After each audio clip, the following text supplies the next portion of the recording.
Hi అండి, మీ స్రవంతిని. Welcome back to my channel Sravanthi Narla cooking recipes. ఈరోజు మీకు హెల్దీ అండ్ టేస్టీ మసాలా ఓట్స్ని ప్రిపేర్ చేసి చూపిస్తాను. ఈ టిఫిన్ జస్ట్ 10 మినిట్స్లో ప్రిపేర్ చేసుకోవచ్చు. నిజం చెప్పాలంటే చాలా చాలా బాగుంటుంది. రోజు చేసే బ్రేక్ఫాస్ట్ కన్నా ఇది హెల్దీ బ్రేక్ఫాస్ట్ అని చెప్పొచ్చు. వీడియో ప్రాసెస్లోకి వెళ్ళే ముందు ఎవరైతే మన ఛానల్ని సబ్స్క్రైబ్ చేసుకోకపోతే ప్లీజ్ మన ఛానల్ని సబ్స్క్రైబ్ చేసుకోండి. మీరు అలా సబ్స్క్రైబ్ చేసుకోవడం వల్ల నా నోటిఫికేషన్స్ అన్నీ మీకైతే వస్తాయి. బెల్ ఐకాన్ని ఆన్లో ఉంచండి. ముందుగా స్టవ్ ఆన్ చేసి నాన్ స్టిక్ కడాయిలో 1 కప్పు వరకు నేను సఫోలా ఓట్స్ని తీసుకున్నాను. మీరు ఏ కప్ అయినా తీసుకోండి, ఏ గ్లాస్ అయినా తీసుకోండి. నేను కొలతల ప్రకారం చెప్తాను. ఇక్కడ 1 కప్పు వరకు ఓట్స్ని తీసుకొని మంచిగా వేయించుకోవాలి. రోస్ట్ అయితే చేసేసుకోవాలి. క్రిస్పీగా అయ్యేంత వరకు, కొంచెం బ్రౌన్ కలర్ వచ్చేంత వరకు ఇలా రోస్ట్ని వేయించుకొని స్టవ్ ఆఫ్ చేసేసి మనం ప్లేట్లోకి తీసుకొని చల్లారబెట్టేసుకోవాలి.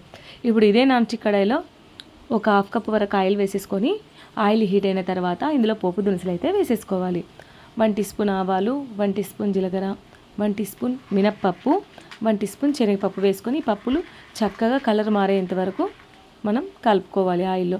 పప్పులు ఓట్స్ ఉప్మాలో వేస్తే చాలా టేస్ట్గా ఉంటాయి కాబట్టి మినప్పప్పు అయినా శనగపప్పు అయినా మీరు రెండిట్లో ఏదైనా వేసుకోవచ్చు, 2 అయినా వేసేసుకోవచ్చు. అది మీ చాయిస్ అండి.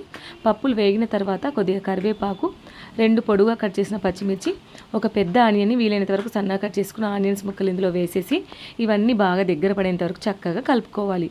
ఇలా ఆనియన్స్ దగ్గర పడిన తర్వాత 2 టమాటాలని ఇలా వీలైనంత వరకు సన్నగా కట్ చేసుకున్నాయి ఇందులో వేసేసుకొని ఈ టమాటాలు కూడా సాఫ్ట్గా మగ్గేంత వరకు చక్కగా మనం కలుపుకోవాలి. చూడండి, టమాటాలు కలర్ మారాయి కదా. ఇలా కలర్ మారిన తర్వాత ఇలా నేను ముందే ఒక 1/2 అవర్ వరకు నానబెట్టుకున్న బఠానీని అయితే వేసుకున్నాను. గ్రీన్ బఠానీ అయినా పర్వాలేదు, వైట్ బఠానీ అయినా పర్వాలేదు. మీ దగ్గర ఏది అవైలబుల్లో ఉంటే అది వేసుకోవచ్చు. ఇలా బఠానీని కూడా వేసుకొని ఆయిల్లో ఒక 5 నిమిషాల వరకు ఫ్రై చేసేసుకోవాలి మంచిగా చక్కగా. బఠానీ కూడా ఆయిల్లో బాగా చక్కగా ఫ్రై అయిపోయిన తర్వాత ఇప్పుడు మనం అన్ని స్పైసెస్ అయితే వేసుకోవాలి. ఇందులో 1 టీ స్పూన్ పసుపు వేసేసుకోవాలి, 1 టీ స్పూన్ ధనియాల పౌడర్ వేసేసుకోవాలి, రుచికి సరిపడా సాల్ట్ వేసేసుకోవాలి, రుచికి సరిపడా చిల్లీ పౌడర్ వేసేసుకోవాలి. ఇప్పుడు మనం ఇక్కడ 1 టీ స్పూన్ చాటు మసాలా అయినా పర్వాలేదు, గరం మసాలా అయినా పర్వాలేదు, మ్యాగీ మసాలా అయినా పర్వాలేదు. ఈ మూడింటిలో మీకు ఏది ఉంటే మీ ఇంట్లో అవైలబుల్లో అది వేసుకోండి. ఇలా వేసేసుకొని ఈ మసాలా అంతా వాటికి పట్టే విధంగా చక్కగా ఒక 5 నిమిషాల వరకు ఆయిల్ పైకి తేలేంత వరకు కలుపుకోండి. నేను ఇప్పుడు ఈ కప్పుతోటి 1 కప్పు ఓట్స్ తీసుకున్నాను కదా. ఇప్పుడు ఇదే కప్పుతోటి నేనైతే ఒక 4 కప్పుల వరకు అయితే వాటర్ తీసుకుంటున్నాను. మీరు కొంచెం పొడి పొడిగా కావాలి అనుకుంటే 3.5 కప్పుల వరకు వాటర్ తీసుకోండి. కొంచెం లిక్విడ్ కావాలి అనుకుంటే 4 కప్పుల వాటర్ తీసుకోండి. ఇలా వాటర్ పోసేసి చక్కగా ఒక 10 నిమిషాల వరకు వాటర్ని చక్కగా మరిగించుకోవాలి. ఇలా వాటర్ మరుగుతున్నప్పుడు మనం వేయించిన ఓట్స్ని అయితే ఇందులో వేసేసుకొని మంటను లో ఫ్లేమ్లో పెట్టేసి నాన్ స్టాప్గా 5 నిమిషాల వరకు ఉండలేకుండా కలుపుకోవాలి.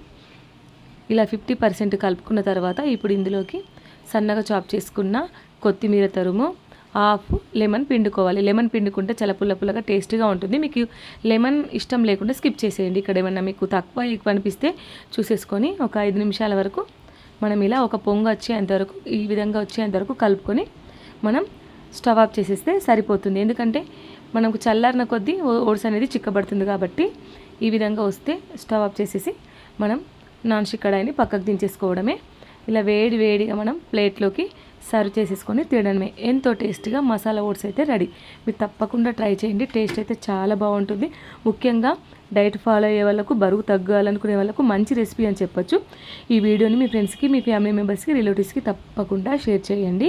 అలాగే ఈ వీడియోకి లైక్ చేయండి, షేర్ చేయండి, కమెంట్ చేయండి. మీకు ఎలా వచ్చింది అనేది నాకు మంచి ఫీడ్బ్యాక్ని కమెంట్ రూపంలో అందించండి. మీకు ఎలాంటి రెసిపీస్ కావాలో కమెంట్ చేయండి, నేను చేసి చూపిస్తాను. అలాగే బెల్ ఐకాన్ని మాత్రం ఆన్లో ఉంచండి. Thank you for watching. Bye.